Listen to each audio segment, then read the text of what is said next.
Good morning, class. For today's lesson, we're going to be studying the properties of water. We're still in Unit 1, and we're focused on Lesson 6. Initially, I would start this PowerPoint presentation as I would tell students once they enter the classroom to grab an iPad and go to their seats and work quietly and independently. I would just ask them a few various questions just to get their minds churning about fields in science. I would ask them about what jobs are in the biology field. Can we envision ourselves working in these fields? How does working in these fields help mankind? Also, I would ask them to make a list. And if we find specific fields of biology that interest us, what are the necessary and specific steps we need to get to that job? Now, I did also consider what if students do not want to work in the field of biology? Are there other fields of biology? How do I develop a plan to get into those fields? So I want my students to think about different areas of biology in the sense I want them to understand that biology is not the only field of science and that there are other fields that might interest you. This is just something to make them aware of what's going on in the world too. I will have a student read the learning objectives for today. And it is students will be able to identify the difference between a mixture and a solution. And students will be able to compare basic and acidic solutions. Our focus questions today are why are water molecules polar and what are acidic solutions? What are basic solutions? So I would just continue to talk and tell students that I want them to be able to correlate the properties of water to other living molecules. I want them to understand that water is the single most abundant compound in majority of living things, and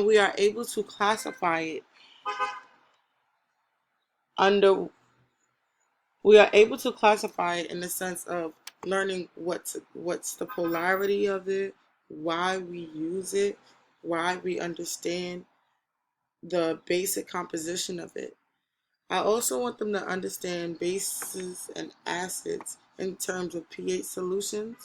I need them to build on new concepts and want them to use prior knowledge on interpreting scientific concepts. All of this serves as a foundation to students in future chemical and biological experiments.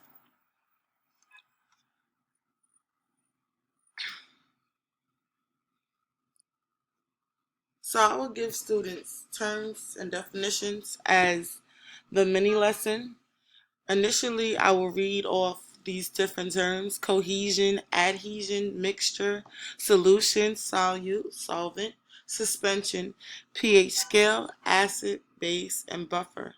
I will have them do a turn and talk just to get their minds thinking about what these various words mean if they never seen it before. Um, I would then make them turn to a clean page in their notebooks and dictate what these words mean. So, like, for example, cohesion, united, it means sticking together of alike molecules. Adhesion, attraction between unlike molecules. A mixture, a material of variable composition that contains two or more substances. Solution, a homogeneous type of mixture of two or more substances. Has two parts, a solute and a solvent. Um, Acid compound that forms H plus ions in a solution, and a base produces hydroxide ions in a solution, which is OH molecules. Um, I would then have students understand and review and just dig repetition into their key terms and definitions. Next, I will ask, this is just a picture of what? I will ask the class, what is this? Can anybody identify what this is? And I will continue to say that this is a pH scale, and it ranges from the numbers 1 through 14, 7 being neutral.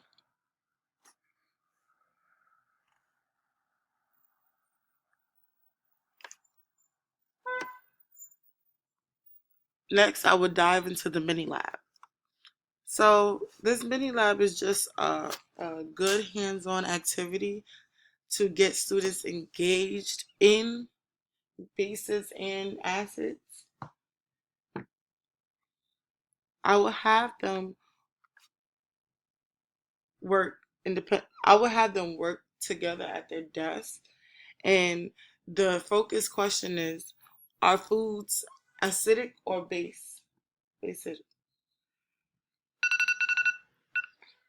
The materials that they would need for this are standard: pH paper, samples of food, paper towels, scalpels, dropper, pipette, plastic gloves. And I will post up the procedure on the board. I will go through it with the class. Something very easy, something very simple. They're not doing too much. They're literally working with foods that they eat every single day. So it's nothing really like crazy complex. Um, I would also make them find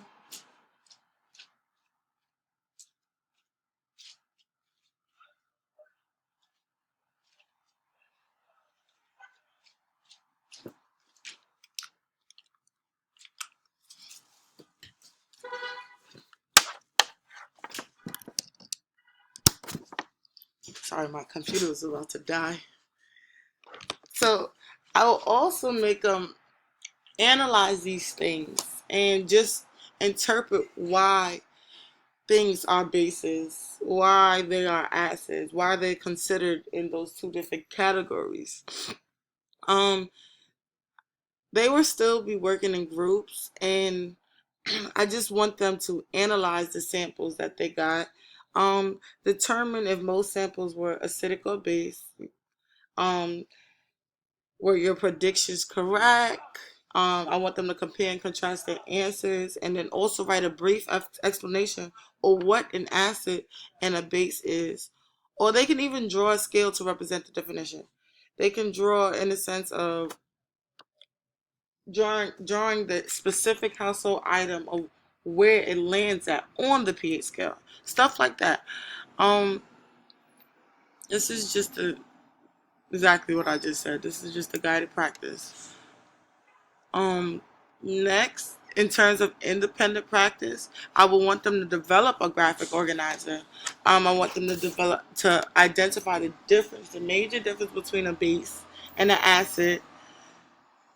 And so this graphic organizer can have a base, acid, and neutral, three different components. And I want them to like elaborate on these things. How can we identify these things? What about these things make them identifiable? Um, and then also I just added like an extra kit. If like I will make my students write every week on their KWL charts.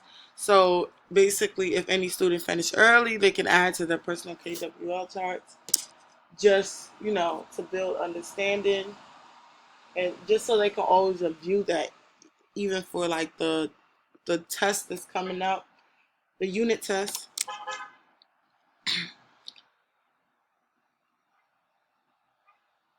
Next, I will move on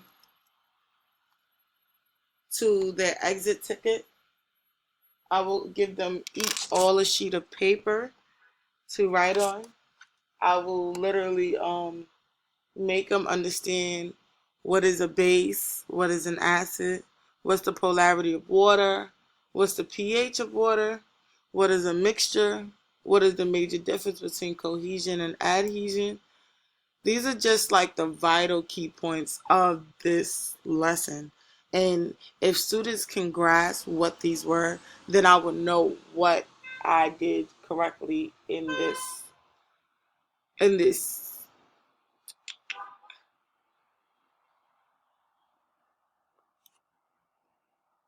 in this unit, like in this lesson. Like I will be able to understand if students need to go over this again. I will it would just help me better assess. It will serve as a formative assessment for myself and for students. Um, Next, I will continue on to dictate the homework. The homework that I have them do today is what is the chemistry of carbon, and I would like them to write a paragraph on the carbon atom, like what is it, why is it important for our everyday life. I will explain to them that paragraphs should be typed, 12 font, Times New Roman, or even Arial. And I need it emailed to me by 11:59. I also did give them the option that if you can't access a computer, you're able to handwrite your response in a legible handwriting. I try to make things accessible for kids in the sense of I know if they don't have something, they're able to suffice for something else because not everybody has the essential resources and tools that they need. Um, this homework will just serve as a foundation for tomorrow's lesson and just aid in further experiments, which is the chemistry of carbon. So tomorrow they will dive more into what carbon is, how what's the structure of carbon, how is carbon so vital towards life, you know.